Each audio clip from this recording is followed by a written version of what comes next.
My name is Pat Pun.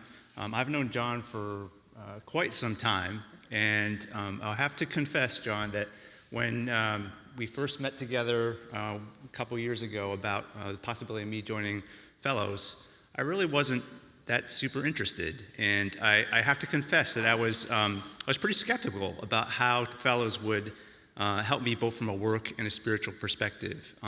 And because of that, I think I was one of the last applicants to the program that year. But what I didn't realize at that time was how unaccustomed and how atrophied I had become in my hope in the gospel to affect transformation both in my workplace and then also in my own heart, in my walk with Christ.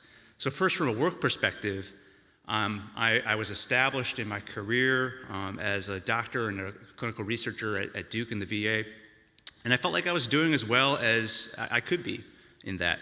What I didn't realize at the time was that I was deeply stuck in a pattern of just doing enough to protect myself against risk in my career, instead of looking at how I could leverage my talents and my opportunities to transform my workplace and my field in line with God's justice and His mercy.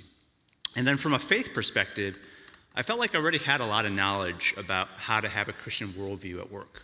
So I really wasn't sure how much more I could benefit from just another class about faith and work.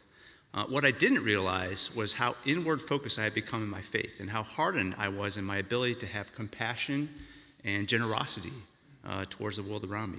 So overall, before I joined Fellows, I really lacked insight about how the gospel could really do much more in my life to transform me, my work, and the community around me.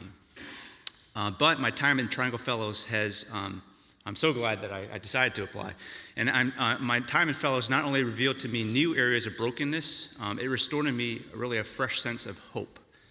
Both hope in how God is at work now and how He can restore all that is broken, not just in my particular work sphere of medicine, and particularly at Duke and the VA, but also in all the different spheres and industries that all of the fellows were involved in. And most importantly, I think I gained a renewed sense of hope that everything that sin has broken in the world will one day be made new. And I think this hope, as well as a new appreciation of God's love for me in spite of my sin and my shortcomings, has really helped me to let go of my need for control and for security, and has enabled me to step out more boldly and take new risks to serve my community and my workplace. And probably one of my favorite aspects of Fellows is that the secret sauce that John described. Triangle Fellows really does create a community of sojourners and friends who all really are there to buy in to being vulnerable and broken together. And it's great to share that even though it's been a year since we've completed our 9-month program together, our cohort continues to meet and pray for each other regularly. And it's been really a joy to see how God continues to break us and restore us over the past 2 years. So John, thanks so much for meeting with me on that summer day, inviting me into Fellows, and thank you for bringing Fellows to the Triangle. It's amazing that we have this program right here in Durham. And I hope no matter what stage you are in, what stage of your career, what stage of your life you're in, you would consider applying to Triangle Fellows. It is a big commitment, but I'll tell you that it's very, very worth that investment. Thanks.